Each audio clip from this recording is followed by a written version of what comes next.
How many chins have I got, David, at the moment? 14. How's that? Oh, I'm going to take this off. It's quite warm. Yeah, it's well that. We knew you were coming. Hey up. Hello. Strippers here. Keep going. Ah, boys, this is this is a bit exciting. Have you got? What are we looking for? No, have you got enough room there? Yeah, we're fine. What are you saying? Chris has put weight on? I have put a little bit of weight Have you on. put weight on? I have, David. You have yeah, not. I have ever since our trip to China. No, seriously. Did you put weight on? I didn't in China. I lost 2 stone. I couldn't do with the food. But since I've been back to good old Yorkshire puddings. Yorkshire puddings.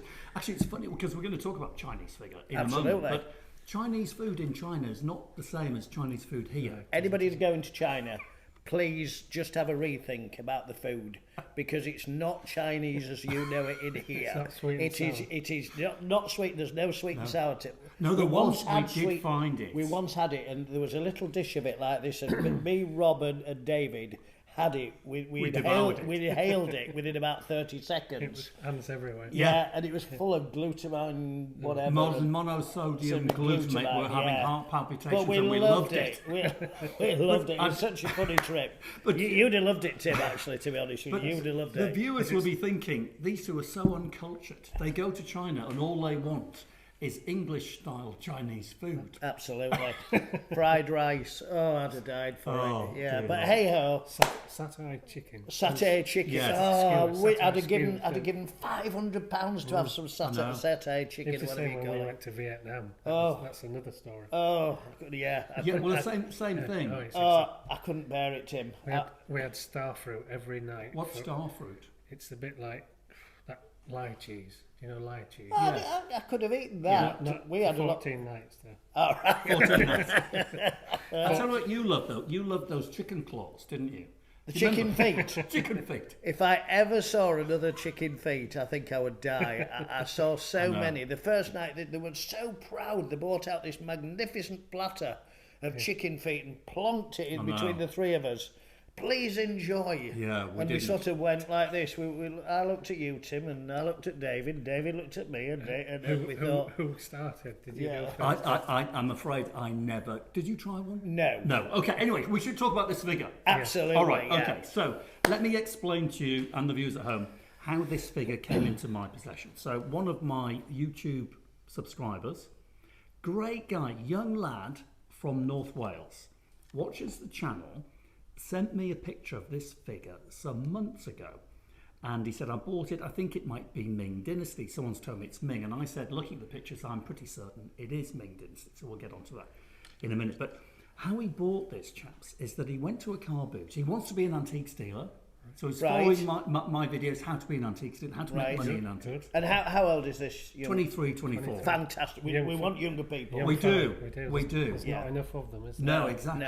No. It feels like yesterday that I was 23, 24 in the antiques business. That's it. Do you know? But anyway, time flies. Anyway, he went to a car boot fair. It was early morning. A guy was opening up some boxes. Out this figure comes, and he puts it on a table like that, and you can see it's propped up with some post-it notes because it's damaged. We'll show you that in a second. So he laid it on a table. He went in and he touched it, and the guy behind him said, I was going to ask about that. So there was a bit of a difficulty. Right, I've heard about this at car boots. have. There can This be a scramble, can't they? We've said about this earlier, didn't we? Yeah. But he had his hand on it, and he instantly said, how much is it? And the vendor said, it's £5. He said, I'll have it. Wow. The guy behind him was very agitated by this, and he bought it for a £5. Brilliant. Took it home, researched it, got in touch with me. I have a feeling I know what it is. I want your opinions now. So that's what it owed him. So now let's get into the nitty gritty. I think it's Ming Dynasty. I think so too. Do you, Chris? Have you... I've had a good look at it. What I think what is the telltale sign is the patination. Yeah, definitely. You just cannot fake that, and that is certainly the patination. It's certainly the look of that period. I think you'll all agree. I think the face, the detail on it is fantastic. yes. And if it was a fake, you wouldn't see all the detail, would you? No, absolutely not, Tim. And you wouldn't see the remnants. Like I don't think they could do the remnants of the. Why would it be? Bronzing? Yeah, it's. What did they call it earlier? I can't. It's enamel paint there. That's it, enamel, so it's yeah. polychrome, multicoloured enamel paint, and then gilded. So when new, so Ming Dynasty is 1368 to 1644. I think this is late Ming. Yeah. So let's call it circa 1600. Wow. 400 and a bit years old. But when new, it would be brightly painted in enamels and then gilded. It would look bling. Yes. Yeah, that's it. But it's patinated over the years. It's obviously been blown up or something at some point. It's wonderful. I mean, yeah, yeah. You almost wonder whether it's been under a bomb or something, because for something to take that metal off the base like that. I mean, I think it could be repaired, David. Do you, or Would you do that? or would Chris? you put it on a new plinth? Maybe. No, I wouldn't be chopping it up. I mean, for me, I would make a perspex stand. Yeah, yes. That's it. Make it look museum-y. What about you? Yeah, or a nice wooden base. I've seen them on wooden bases before. Yes. But with a little block here just to that's hold yeah, it in just- position. Yeah, And keep it original. Keep it original. keep it Yes. original. It's the same with anything, I think, Chris. Yes. Keep it as original as you can. But I mean, to find that at a car boot know. for £5. Why do I never get to these? We car never get there. We never get to these. Do you know car what? You boots, don't get Tim. out of bed early. Well, I know we probably don't actually. But I think it's absolutely stunning. I mean, the detail, the face. I would love to own it. I mean, have we any thoughts on value, guys? I mean, Yeah. what are you thinking, Tim? I've been looking them up while you were away, Chris. Yes. And I'm thinking 250 to 450. A little bit of damage on here, so a bit of discretion on price. Okay. But it's Ming, and we're going to tell you a story about Ming as we go on. Okay. So I would say 250 to 450, and That seems little money to me. Yeah, it's damaged. Well, though, Chris. it's funny you say that, because often when you see in TV programs, they might refer to a Ming vase and everybody thinks it's worth a fortune. They can be, but some Ming objects are not that valuable. You can buy Ming pottery figures. Like this is an attendant, Yeah, right? So that's it. You could buy a Ming pottery attendant, a good one, for a couple of £100. Right. And it's still Ming Dynasty. This was a very busy time for the Chinese. They were producing a lot of stuff. Now, Tim, Yeah. an attendant figure, he's missing something. What would he have been holding? We thought earlier when we looked at it, and I had a word with Camilla, our specialist, and she thought it was either a brolly or a serpent coming round its body, or right. definitely not a sword anyway, because obviously when you say it's an attendant, it's not a warrior. No. That's what Camilla thought, that it would probably be a brolly, just to keep up on the sun, maybe. Yes. Possibly. But, Which would fit in with the period and everything, It and the would. style, and It would. Terribly elegant.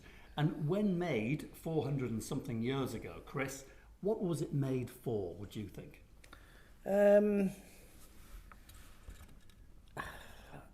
Some sort of ceremonial gift or something, do you Yeah. think? Or possibly, I really don't know, David. I mean, I'm blown away by the detail, the patination, you know, the weight of it, and the signs of the old paint.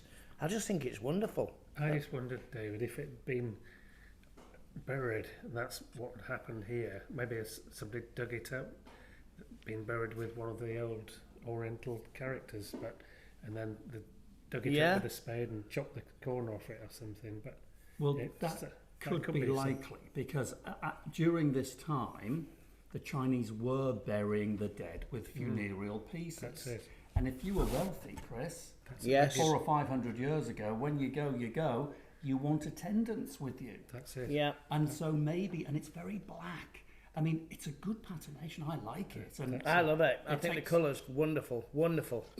But I think being underground could have done, damp can do that. Who knows? It's Yeah. interesting. Yeah, I think that could be right. I think think- the whole story behind it, the fact the young man bought it, it's great that he's obviously that age and he's got a good eye, he's seen it, he loves it, he's been first there, he's picked it up, he now wants to move on and he wants to make some money.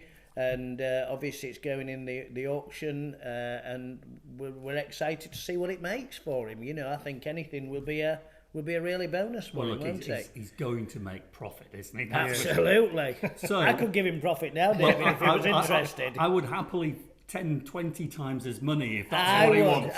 We'll take a risk on that. Yes, we will. Okay, so that's what it is. We feel 16th, 17th century, an attendant.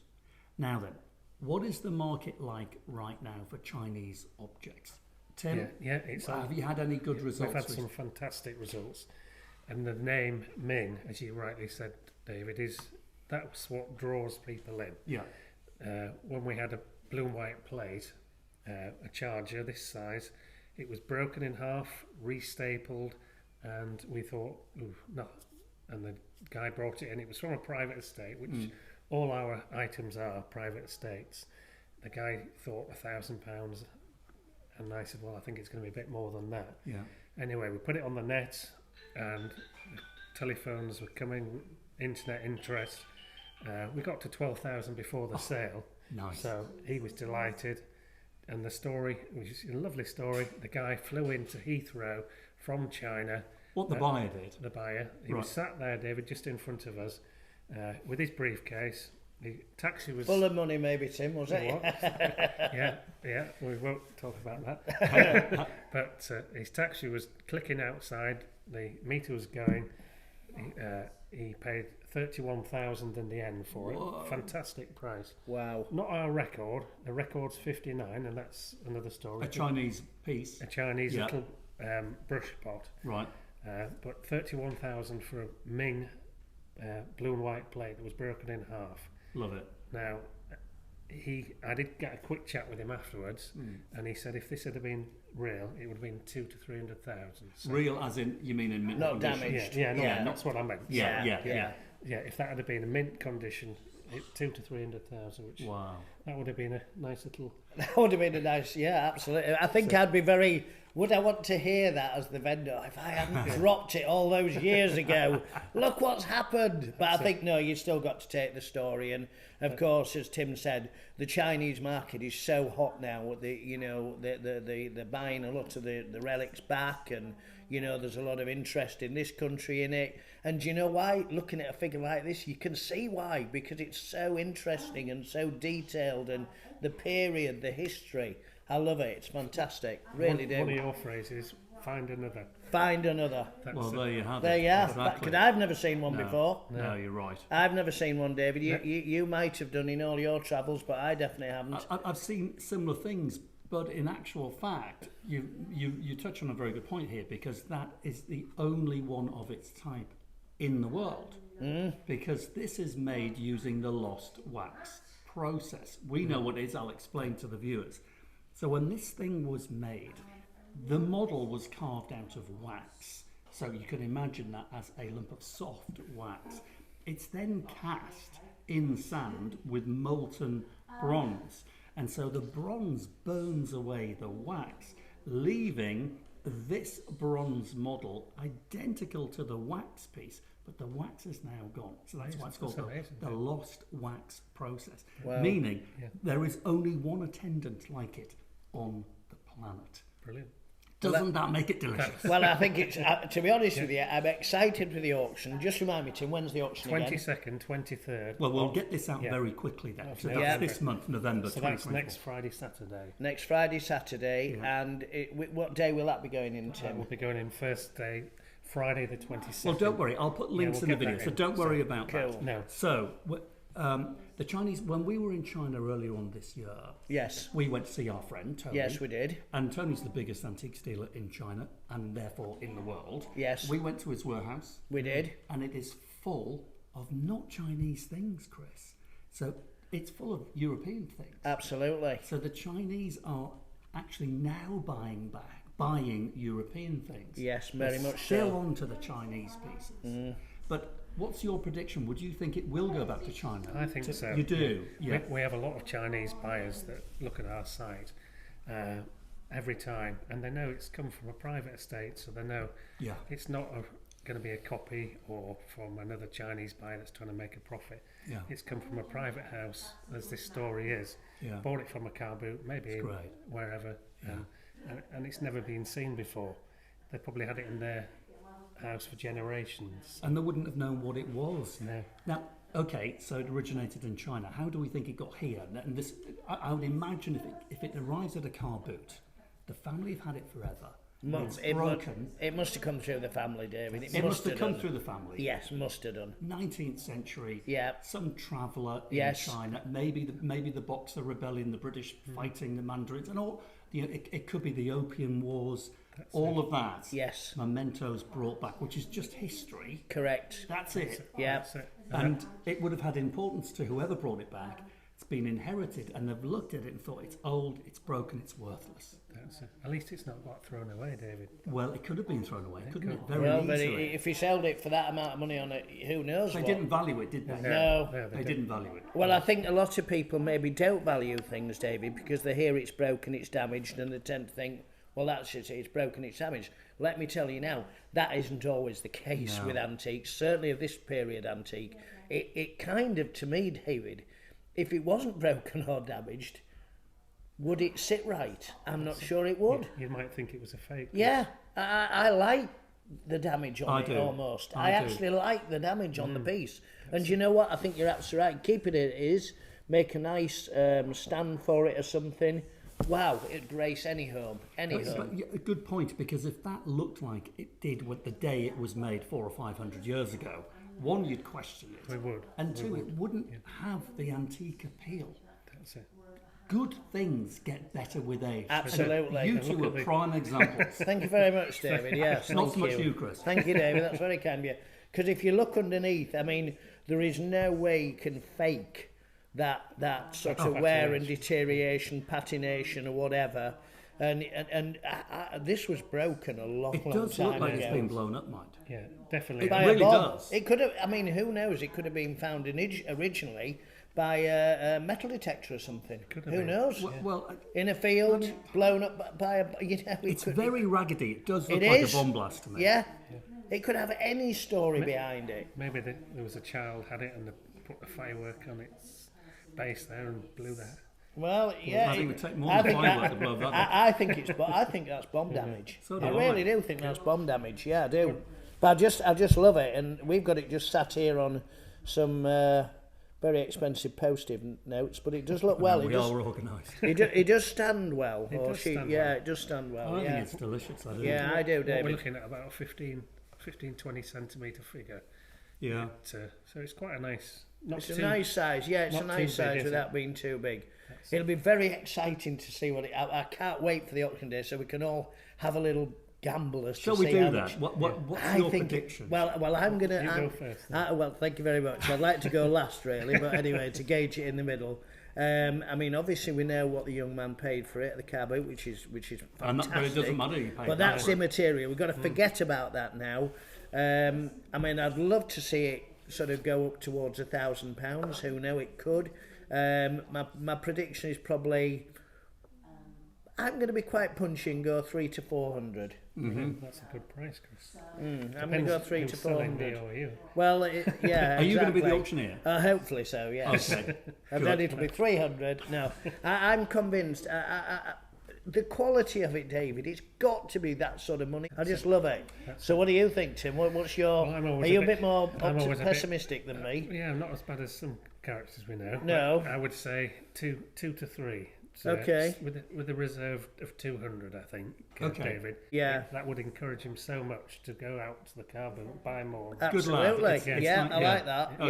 Yeah. That's what we need in this trade. We do. I think I'm with you. I think it's more 200 to 300. Yeah. I do, Right. and it just goes to show if it does make just 200 to 300, how remarkable these things are, and what great value for money they actually it are, is. and the stories that they can tell as well. Now, if it brings over 59,000, that's our record. So I'll be Well, quite happy. well, let's hope it does. Who knows? Who knows? Somebody out there will probably recognise it and say, yes, I must have that figure. And who knows what might happen on come auction day. You know, All right, it's well, going to be great. That's the Can't exciting wait. thing. Yeah. Okay, I'll put a link in the video description to Summers Guild's auction rooms. So if you have fancy having a go at it, you know who to get in touch with. Good.